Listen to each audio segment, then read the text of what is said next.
apenas de um momento, de um tempo, de uma amostra, de um, sabe?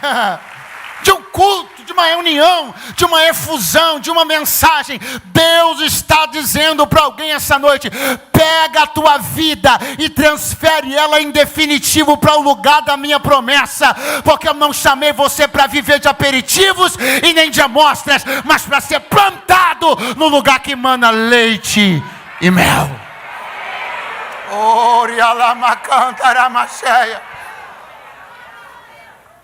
Eu quero que você compreenda e observe quais são os perigos.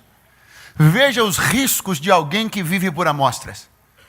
A Bíblia Sagrada diz que daqui a pouco a coisa aqui vai ficar clara, vai ficar aberta, sabe? Vai ficar às claras completamente. Sobre o que, pastor? Sobre o coração daqueles 10. Mas não tinha uma amostra ali? Tinha. Mas daqui a pouco eles vão abrir a boca. Mas não tinha um fruto na mão deles? Tinha. Mas daqui a pouco eles vão abrir a boca. Mas eles não estavam carregando um negócio bonito, pregador? Estavam. Mas daqui a pouco eles vão abrir a boca. E daqui a pouco você e eu vamos descobrir uma coisa: que existe uma diferença muito grande entre o fruto que alguém carrega e o fruto que alguém produz. Muito grande essa diferença. E por que essa diferença é importante de ser observada biblicamente na noite desse dia, pregador? Por quê? Porque carregar um fruto, pode ser apenas o exercício de ter passado num lugar bom. E a verdade é que muitas das pessoas que empolgam a gente com os frutos que amostram, são pessoas que simplesmente passaram em terras boas, mas a vida delas não produz aquilo que elas carregam. Eu quero que você entenda que a verdade, ok? A verdade é que eu e você já fomos algumas vezes enganados pela imagem, ou pela aparência, ou pela impressão de que a vida de alguém era de um jeito. Por quê? Porque estava carregando uma coisa. Só que depois a gente descobriu que aquilo ali era só resultado de um lugar bom onde ele passou, um culto bom que ele foi, um congresso bom que ele participou, uma amostra que ele pegou de um lugar que ele passou por um tempo. Mas quando ele abre a boca, aquilo que ele é e não aquilo que ele carrega começa a se revelar.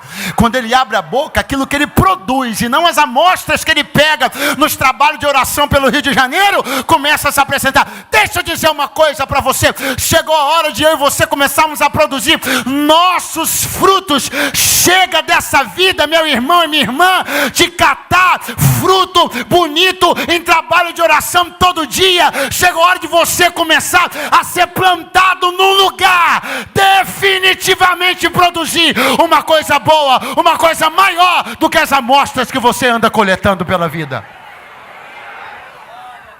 Por que é bom? Porque passou num lugar bom. Por que me parece bom? Porque alguém simplesmente anda colado com gente boa. Aí pega uma amostra, joga uma frase no Face. Aí pega uma amostra, faz uma postagem, todo mundo diz: olha como é crente. Mas nada, é uma amostra que ele pegou, colou, copiou.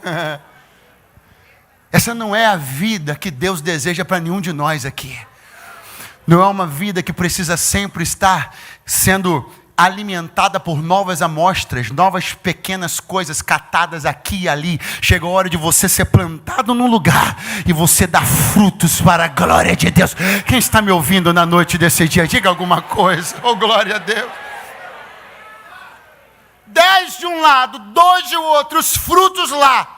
Quando eles abrem a boca, o que sai de lá, a agressividade não só do seu discurso, mas a agressividade do seu gesto, é um negócio escandaloso, é um negócio tremendo, é um negócio de doer.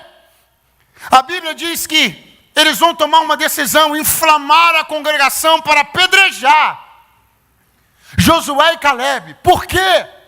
Porque ofenderam eles? Porque falaram contra a honra deles? Não, simplesmente porque Josué e Calebe acreditavam. Deixa eu dizer um negócio para você aqui. Você tem que entender isso. Às vezes a gente subestima demais a força do que é acreditar.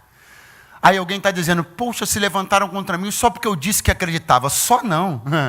acreditar é uma força muito poderosa. E quando você manifesta aquilo que você acredita, quem não tem gás para poder acompanhar aquilo que você acredita, preferirá as pedras, preferirá a retaliação, preferirá a perseguição. Acreditar, eu e você precisamos começar a entender que vai se intensificar, meu irmão. Vai aumentar a nossa luta pela exposição daquilo que acreditamos. Se você acha que hoje está complicado, vai piorar. Vós sereis odiados por causa do meu nome. Mas Deus me trouxe para te lembrar de uma coisa. Ei, continua acreditando.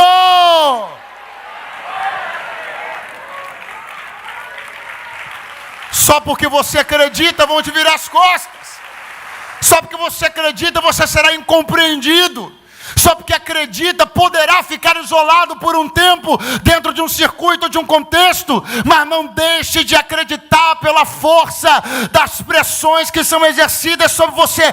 Por quê, pregador? Porque ainda vale a pena acreditar. Oh, glória!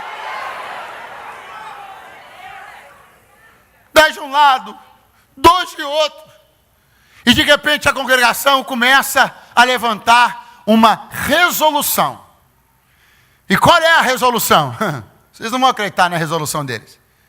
Constituamos um líder e voltemos para o Egito. Essa é a resolução deles. Constituamos um líder e voltemos para o Egito. E a terra da promessa estava onde? Ali na frente. Constituamos um líder e voltemos para o Egito. Por que é que às vezes a gente fica tão cego e de fato chega a pensar que o caminho de volta é mais curto do que o caminho do avanço?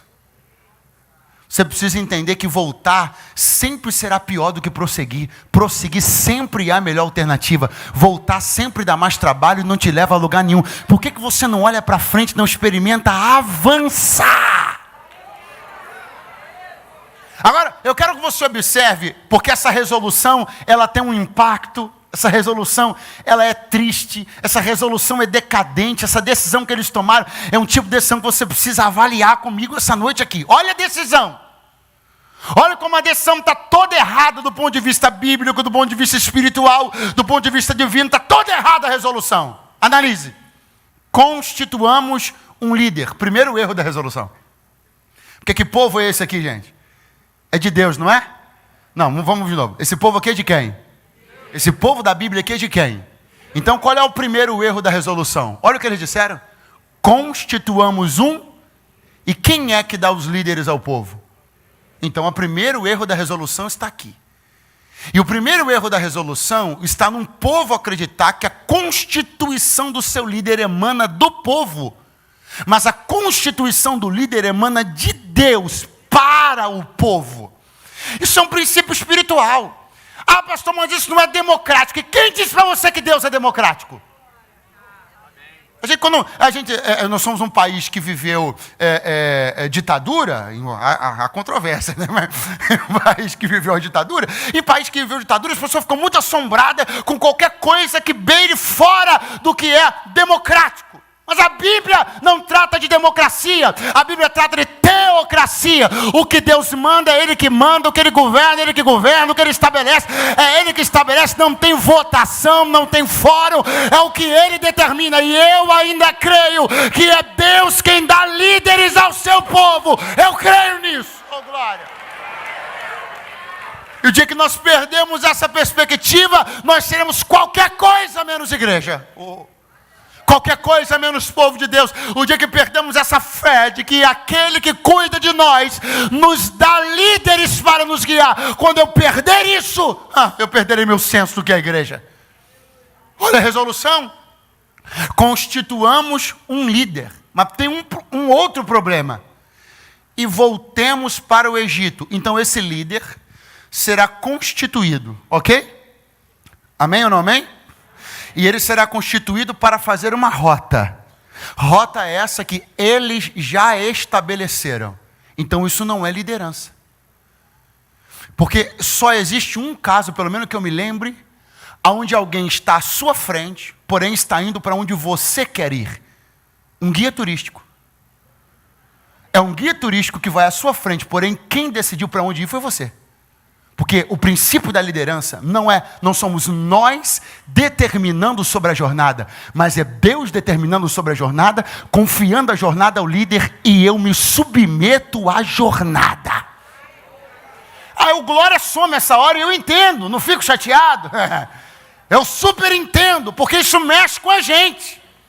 Isso aperta um cadinho umas coisas que a gente tem, uns negócios nossos. Eu não sei você, mas eu tenho. De repente você não.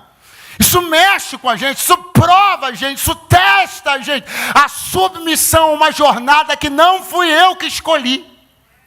A gente está acostumado demais a ditar as regras.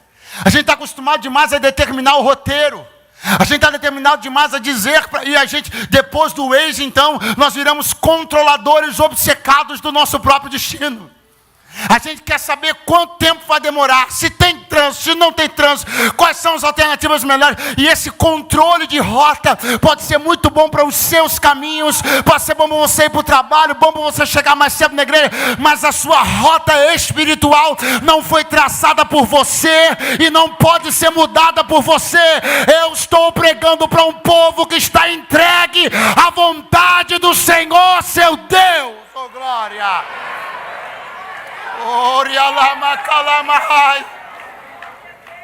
Isso mexe contigo, isso mexe comigo, isso testa a sua submissão, isso testa a minha submissão. É quando não sou eu que mando, quando não sou eu que determino, quando não sou eu que governo, porque a gente está acostumado a querer interferir em tudo, a gente está acostumado a dar pitaco em tudo, a gente está acostumado a querer corrigir as pessoas o tempo inteiro. Aí a gente chega na igreja e Deus diz para nós: o líder eu dei para você e a rota você também não escolhe, aleluia.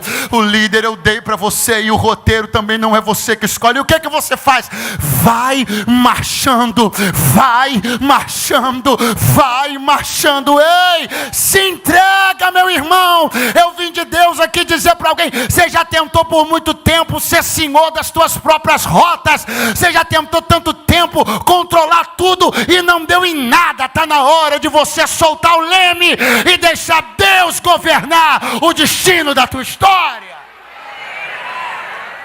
Aleluia. Constituamos um líder e voltemos para o Egito.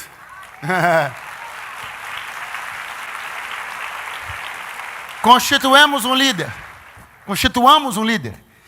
e voltemos para o Egito. Nessa resolução tão caótica, uma coisa salva.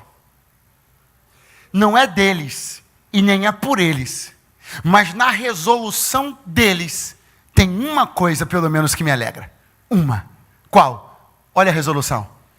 Constituemos um líder e voltemos para o Egito. Qual era o roteiro? Diga forte: voltar para o Egito. Muito fraco. Qual era o roteiro? Quem era o líder do povo? Moisés. Quem era o líder do povo? Aí agora eles estabeleceram um novo roteiro. E o que eles entenderam? Para esse roteiro, precisaremos de outro líder. Porque para esse roteiro, ele não vai. A pergunta é: você está chegando a ser sondado para alguns roteiros? Porque se você estiver chegando a ser sondado para alguns roteiros, se você chegar a ser telefonado, contatado, especulado, sondado para alguns roteiros, perdoe-me, é sinal que o seu testemunho não alcançou a lisura que deveria. Porque para algumas coisas, só de eu ser sondado, já estou ofendido. Existem coisas que eu e você deveríamos entender que ninguém deveria nem pensar em nos incluir. Moisés construiu um testemunho tão santo e tão digno que quando foi para voltar em Egito, ninguém pensou em convidá-lo. Então você precisa começar a se alegrar em não fazer parte de algumas listas. Você precisa começar a ficar feliz de não ser convidado para algumas reuniões. Comece a se sentir bendito do Senhor quando tocar o telefone para 10, mas o seu não tocar. É sinal que eles já sabem que para lá você não vai, aquilo você não assina, lá você não entra, naquele esquema você não participa. Eu preciso construir um testemunho que repudie as pessoas de tentarem me colocar em rotas que Deus não participa. Eu tenho uma palavra de Deus você não compra, você não vende, não negocia, não entra, não assina, não participa, não mente. Eles têm que saber isso sobre você. Eles têm que saber. Aleluia!